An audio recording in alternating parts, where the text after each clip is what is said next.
بات کریں گے شہر لاہور کے موسم کی، تو بادل برسنے کا سلسلہ جاری ہے اور موسم میں تاحال بہتری نہیں دیکھی جا سکی۔ کوٹ لکھپت اور اطراف میں اس وقت بارش ہو رہی ہے۔ دیگر علاقے قذافی جیل روڈ حبس کی لپیٹ میں ہے اور شہری پریشان ہو چکے ہیں۔ دن بھر یہی صورتحال برقرار رہنے کا امکان بتایا جا رہا ہے۔ محکمہ موسمیات کی جانب سے موجودہ درجہ حرارت 36 ڈگری سینٹی گریڈ ریکارڈ کیا گیا۔ 24 گھنٹوں کے دوران موسم مزید گھٹن زدہ محسوس کیا جائے گا، یہ پیشن گوئی کی گئی ہے۔ تو شہر میں بادل برسنے کا سلسلہ جاری ہے، موسم میں تاحال بہتری نہیں دیکھی جا سکی۔ موسم کا مزید احوال جان لیں گے، کومل اسلم ہمارے ساتھ موجود ہے۔ کومل بتائیے گا۔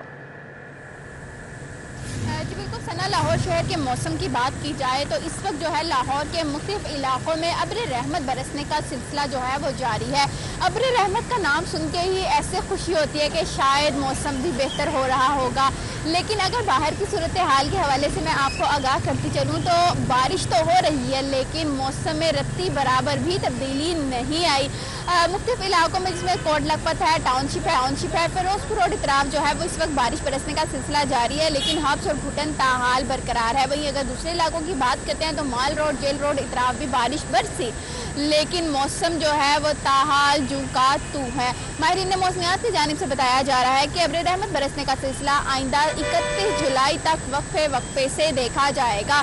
اوورال اچھی بارش نہیں ہے، لیکن یہ کوئی خاص کہہ لیں کہ ہلکی بارش بھی نہیں ہے۔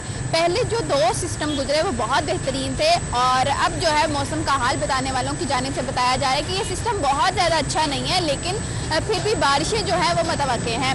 ساتھ ہی ساتھ یہ بھی بتاتی چلوں کہ یہ بارشیں جو ہیں وہ وقفے سے برسیں گی اور وقفے سے برسنے کا مطلب یہ ہے کہ کچھ علاقوں میں ہلکی برسیں گی، کچھ علاقوں میں تیز برسیں گی اور یوں جو ہے وہ سلسلہ کافی زیادہ جو ہے وہ جاری رہے گا۔ اور اسی کے ساتھ ساتھ متعلقہ حکام کو بھی الرٹ رہنے کے حوالے سے ہدایات کر دی گئی ہیں۔ امید یہی کی جا رہی ہے کہ کسی قسم کے ایسے شہری جن کے علاقے زیر آب آ جاتے ہیں، نشیبی علاقے ہیں، ان کو کسی قسم کی مشکلات کا سامنا نہ کرنا پڑے، اسی کے پیش نظر جو ہے وہ احتیاط برتنے کے حوالے سے متعلقہ حکام کو بھی الرٹ کر دیا گیا ہے اور ساتھ ہی ساتھ ضلع انتظامیہ کو بھی متحرک رہنے کے حوالے سے ہدایات جاری کر دی گئی ہیں۔ ٹیمپریچر اس وقت 36 ڈگری ریکارڈ کیا جا رہا ہے اور آج کم سے کم درجہ حرارت جو ہے وہ تقریباً 26 ڈگری تھا اور زیادہ سے زیادہ 36 ڈگری تک ہی جانا تھا۔ شام کے اوقات میں یہ گھٹن مزید محسوس کی جائے گی، ایسا موسم کا حال بتانے والوں کی جانب سے بتایا جا رہا ہے۔ محکمہ موسمیات نے یہ بھی بتایا ہے کہ یہ سسٹم جو ہے وہ کچھ خاص نہیں ہے، اس سے موسم میں کچھ خاص بہتری بھی نہیں آئے گی۔ جتنی دیر بارش برسے گی اتنی دیر موسم کچھ بہتر ہوگا، لیکن جن علاقوں میں بارش نہیں برسے گی ان علاقوں میں سانس لینا دشوار رہے گا۔ اور اسی کے ساتھ ساتھ میں آپ کو یہ بھی بتاتی چلوں کہ اگست کا مہینہ حبس اور گھٹن والا باقاعدہ طور پر آغاز ہوگا، جس میں پسینہ سوکھتا بھی نہیں ہے اور خوب جو ہے وہ لاہوریے پسینے سے شرابور مارے نظر آئیں گے۔ ابھی تو پھر ہلکی سی ہوا چل جاتی ہے تو کچھ بہتری محسوس کی جاتی ہے، لیکن جو اگلا مہینہ شروع ہو رہا ہے وہ نہایت خطرناک ہے، جس کے پیش نظر لاہوریوں کو الرٹ رہنے کے حوالے سے ہدایات کی جا رہی ہے اور یہی کہا جا رہا ہے کہ اپنی صحت کا بہت سا خیال رکھیں تاکہ صحت مند زندگی جو ہے وہ اس فضا میں گزار سکیں۔ ساتھ ہی ساتھ یہ بھی بتاتے چلوں کہ آئندہ آنے والے دنوں میں ٹیمپریچر میں کمی تو آئے گی، لیکن فی الحال میں اضافہ برقرار رہے گا اور فضائی آلودگی کی مجموعی شرح آہستہ آہستہ بڑھتی چلی جا رہی ہے، آنے والے دنوں میں مزید بڑھے گی، لہٰذا لاہور یہ ماحول کو صاف ستھرا رکھنے میں بھی اپنا کردار نبھائیں، کیونکہ پودا لگائیں گے جہاں فضا بہتر ہوگی وہیں آپ کا جو ویدر پیٹرن چینج ہو رہا ہے۔ بہت شکریہ کومل اسلم آپ کا۔ شہر کے مختلف علاقوں میں بارش، بجلی کا ترسیلی نظام متاثر ہو گیا۔ لیسکو کے 65 سے زائد فیڈر سے بجلی کی فراہمی معطل ہو گئی ہے۔ فیڈر میں تکنیکی اور فنی خرابیاں پیدا ہونے سے بجلی کی سپلائی معطل ہو چکی ہے۔ بارش سے ٹرانسمیشن اور ڈسٹریبیوشن سسٹم میں بھی خرابیاں پیدا ہوئی ہیں۔ LESCO chief Muhammad Ramzan but کی افسران اور ملازمین کو بحالی کے کام کی ہدایات سامنے آ رہی ہیں۔ صارفین کو بلا تعطل فراہمی اولین ترجیح ہے۔ LESCO chief Muhammad Ramzan but کی جانب سے کہا گیا کہ کنٹرول روم سے بجلی کی فراہمی کو مانیٹر کیا جا رہا ہے۔ تو شہر کے مختلف علاقوں میں بارش ہوئی اور بجلی کا ترسیلی نظام متاثر ہوا۔ لیسکو کے 65 سے زائد فیڈر سے بجلی کی فراہمی معطل ہو چکی ہے اور فیڈر میں تکنیکی اور فنی خرابیاں پیدا ہونے سے بجلی کی سپلائی معطل ہوئی ہے۔ بارش سے ٹرانسمیشن اور ڈسٹریبیوشن سسٹم میں بھی خرابیاں پیدا ہو گئی ہیں۔ LESCO chief Muhammad Ramzan but کی افسران اور ملازمین کو بحالی کے کام کرنے کی ہدایات جاری۔ صارفین کو بلا تعطل فراہمی اولین ترجیح ہے، LESCO chief Muhammad Ramzan but کی جانب سے کہا گیا۔ آگے بڑھیں، آپ کو بتائیں شہر میں چینی کی بدترین قلت برقرار ہے۔ کریانہ فروشوں کو حکومتی ریٹ 173 پر چینی نہیں مل پا رہی۔ کریانہ فروشوں نے مہنگی چینی کی سیل کو مکمل طور پر بند کر دیا ہے۔ کریانہ فروشوں کی جانب سے کہا گیا ہے کہ حکومتی ریٹ پر چینی ملے گی تو ہی بیچیں گے۔ اس پر مزید تفصیلات جان لیں گے، شہزاد خان ابدالی سے بتائیے گا۔ بالکل، شہری لاہور کے اندر چینی کے حوالے سے صورتحال نہایت خراب ہے اور شہر کے کریانہ فروشوں نے چینی کی جو سیل ہے وہ روک دی ہے۔ کہتے ہیں سستی چینی ملتی نہیں اور مہنگی خرید کر سستی کیسے بیچیں۔ اس وقت ہم ایک سٹور پر موجود ہیں، یہاں کے آنر سے بات کر لیتے ہیں۔ بتائیے گا چینی کی کیا پوزیشن ہے، کیوں آپ لوگ نہیں بیچ رہے؟ سر اس وقت تو میرے سٹور میں 1 کلو چینی بھی اویلیبل نہیں ہے۔ ریزن یہ ہے کہ گورنمنٹ نے جو ریٹ ہمیں دیا ہے 171 کا، وہ ہمارے لیے پاسبل ہی نہیں ہے۔ ہم 10 روپے لاس میں کیسے سیل کریں؟ اور جو میڈیا سے خبریں آ رہی ہیں، جو چیکنگیں ہو رہی ہیں، جو FIR ہو رہی ہیں، جو جرمانے ہو رہے ہیں، تو اس کے ڈر سے ہم نے چینی لینا ہی چھوڑ دی ہے۔ اب جو گورنمنٹ بتا رہی ہے جس چیز پہ بیچیں ہم، تو وہ ہمیں یہ بھی بتا دے کہ یہاں سے جا کے پرچیز کر لیں، وہ تو بتا نہیں رہے اور ہم چینی بیچ نہیں رہے۔ کیونکہ حکومت یہ بتا نہیں رہی کہ جو اس نے ریٹ مقرر کیے ہیں اس ریٹ پر چینی کہاں سے ملے گی، اور جس ریٹ پر مل رہی ہے اس ریٹ پر بیچیں تو جرمانے ہوتے ہیں۔ اس لیے شہر لاہور کے کریانہ سٹور پر چینی دستیاب ٹھیک ہے، بہت شکریہ شہزاد۔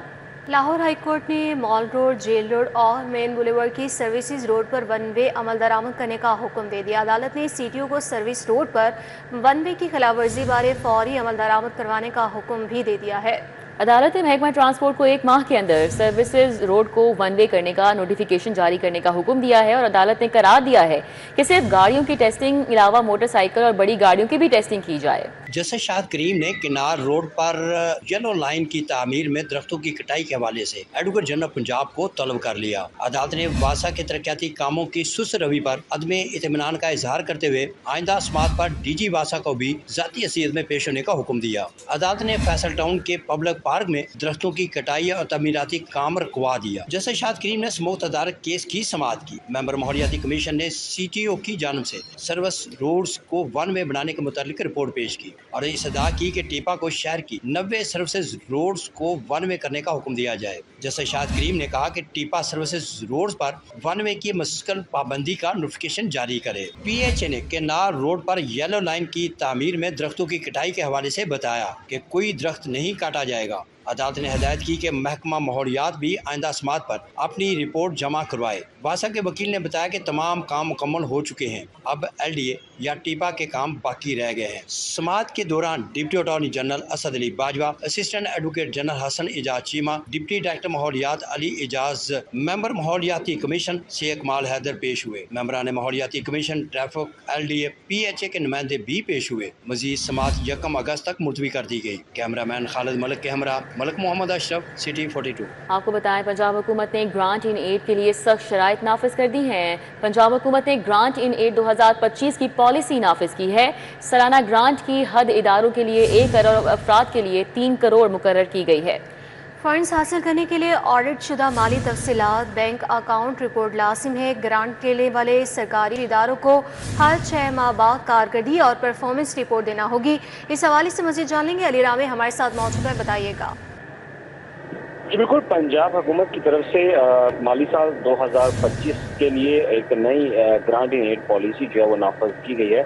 اب اس کا اطلاق جو ہے وہ پنجاب حکومت نے جب سے یہ پالیسی کا انعقاد جو ہے وہ کیا ہے، اس کے ساتھ ہی اس کو نافذ جو ہے وہ کر دیا ہے۔ اب اس کا مقصد صرف یہ ہے کہ کیونکہ آئے روز پنجاب حکومت سے مختلف ڈپارٹمنٹس نہ کہ سرکاری بلکہ جو پرائیویٹ NGOs ہیں وہ گرانٹ کی ڈیمانڈ کرتے تھے، تو اس پر بہت زیادہ فائلیں ہیں وہ کیسز آنا شروع ہو گئے، جس پر پنجاب حکومت نے اب ایک نئی پالیسی نافذ کی ہے اور اس کے تحت اب گرانٹ جو ہے وہ ملنا بہت مشکل ہو چکا ہے۔ اور اس کی وجوہات یہ ہیں کہ اب مختلف ایسے سرکاری کاغذات جو ہیں اور سرکاری جو سسٹم ہے اس میں اضافہ کیا گیا ہے اور بیوروکریسی کے اختیارات جو ہے وہ زیادہ سے زیادہ ان کو دیے گئے ہیں تاکہ وہ اس کو کنٹرول کر سکیں۔